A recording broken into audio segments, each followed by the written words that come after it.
Hey guys, welcome back to the channel. Today I'm going to be reviewing the Hayes Dominion A4 brakes. These brakes have been receiving a lot of hype in the last couple years since their release back in 2018. So in today's video, I'm going to show you guys why I think that these brakes are the best brakes on the market. Let's get into the video.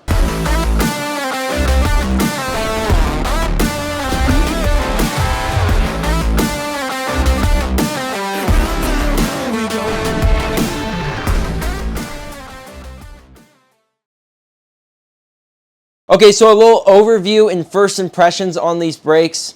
These brakes are the 4-piston hard-hitting enduro brakes from Hayes. And my first impressions on these brakes were actually quite good as I was coming off of Magura MT7s. So right off the bat, I noticed there wasn't that much of an increase in power, but it was more of the lever feel overall. Hayes advertises that they have the lightest lever pull on the market. When I'm talking lever pull, it's that initial resistance in a lever. It mostly seems to be in the spring, and so Hayes advertises that they have the lightest on the market, and that is 100% the case. I've tried all kinds of other brakes out there and they have a much stiffer feeling. Some people might like a firmer lever feel, but for me, I really do enjoy the lightness of the Hayes Dominions. I can pretty much get used to any brake, so it's not a huge difference, but I do prefer the lighter lever feel over something like the lever pull of a Code R brake. And as always, it's always a learning curve riding new brakes, and so the first ride was not the best ride ever as I was learning how to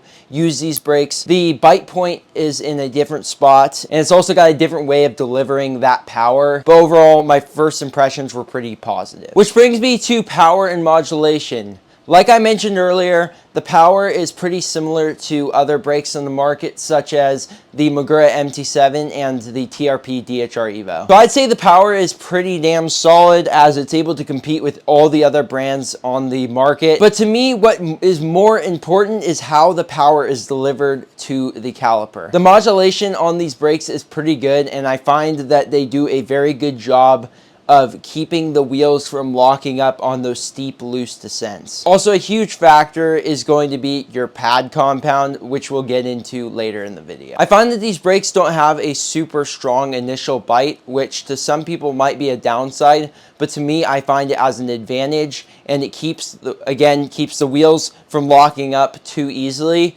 I noticed when I was on steep descents on certain brakes that have a really strong initial bite, you'll end up they'll end up biting a little too hard in areas you don't want to, which could cause your wheel to wash out or you just to feel sketchy overall. So I find that the initial bite on these brakes is pretty good. It's strong enough where I have no issues doing nose manuals, nose pivots, or even just stopping in general. These things will get your bike to a complete stop in no time when you need it, but there's not going to be those accidental overbrake in maybe a corner or a steep chute where you might end up losing control. Brake compound is going to make a huge difference.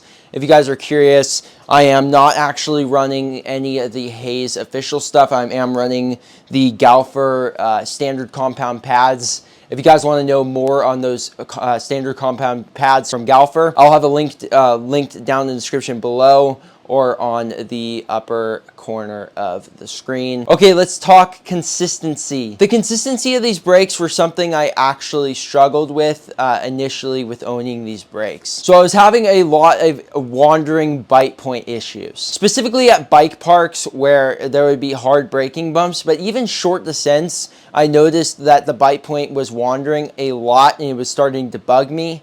So that's something that I did have issues with, but I actually found a way to resolve this, which ended up being just bleeding the brakes again.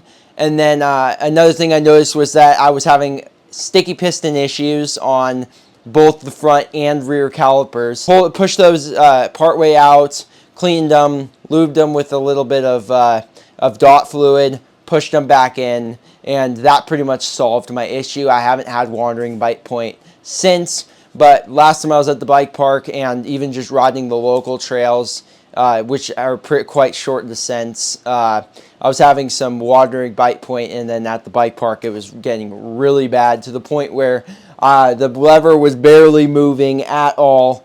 So it was pretty bad, and thankfully lubing the pistons and bleeding the brakes seem to have fixed that issue. And other than the wandering bite point issue, I haven't had any other issues. These things have been quite reliable. Overall, I would say that the consistency of these brakes, as long as you know what you're doing, is pretty good overall. So lever feel and ergonomics. This is something I think Hayes nailed it on. I don't have much of an issue with any levers out there, as I have pretty normal fingers, but these brakes are very comfortable. They have a nice textured lever, and if you guys do have smaller fingers, they do make a smaller lever for these brakes. But there's really not much to say about the ergonomics because they feel pretty good. They grip really well with or without gloves. And then they also have that smaller lever option for any of you guys that have smaller fingers. And then lever feel, like I mentioned earlier, is really good. The really light initial pull to the lever is really nice. And then and they also used bearings instead of bushings or just a straight pin. So these brakes essentially have no play in the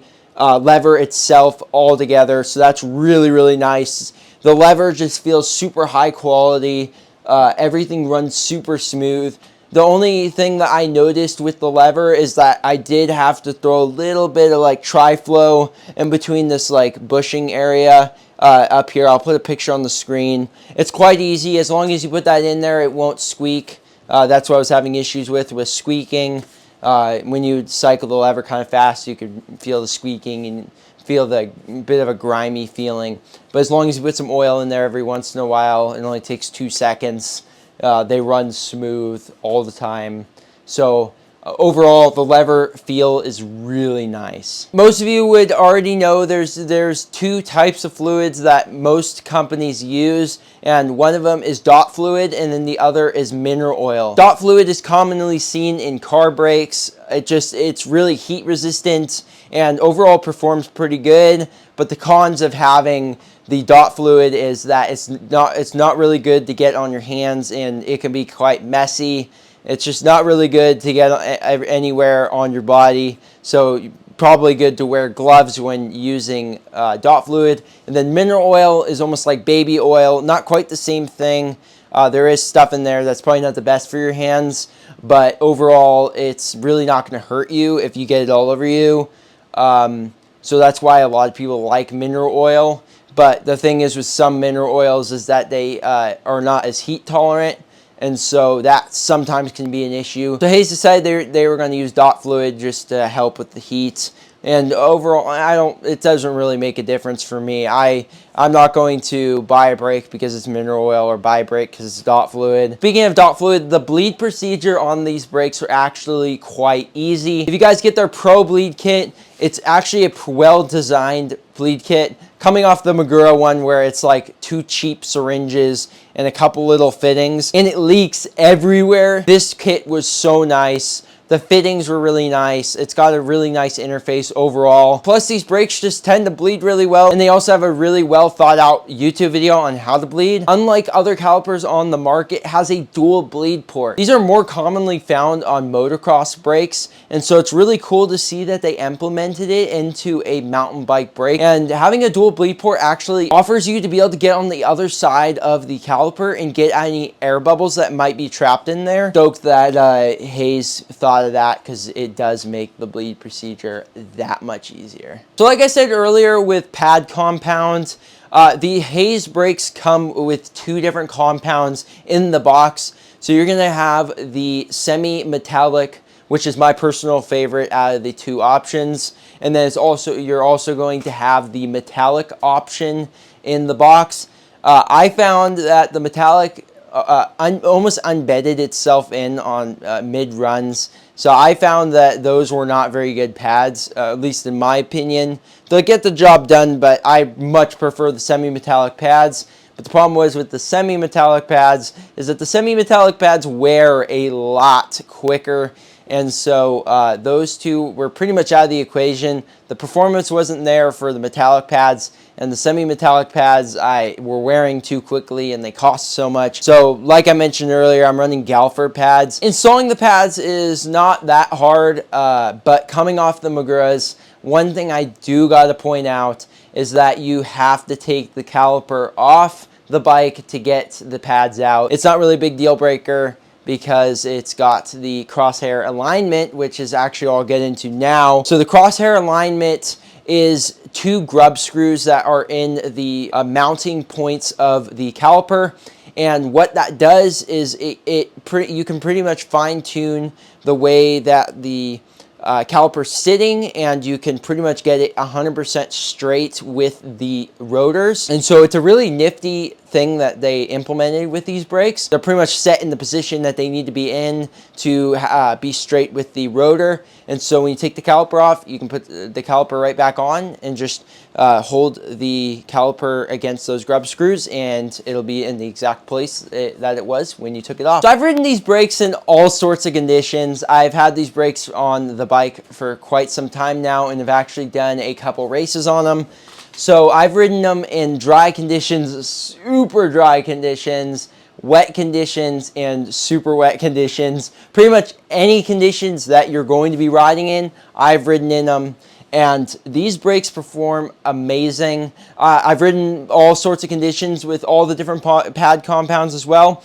I've ridden the semi-metallics mostly, and those ones perform well in all conditions. They don't get noisy. I'm running these on the Hayes D rotors, and it just seems to be the best of both worlds. It seems that they always stay straight, the rotors, and that they get along with all the pad compounds. So there's not really much to say because it seems to be more of a compound thing that the brakes perform better in different conditions. So I just pick a compound and pretty much adjust the compound based on the conditions. But if you guys are running any type of semi-metallic compound, it's going to work in all sorts of conditions. My warranty experience. Yes, I did buy these brakes brand new, so my warranty experience is pretty much going to apply to anybody that buys these things new. I'm not sure how they deal with warranty with used components, but for me, I got them new from a dealer. So my experience will be what most of you guys will experience as well. So actually a couple weeks ago, I did end up warrantying a caliper on my dad's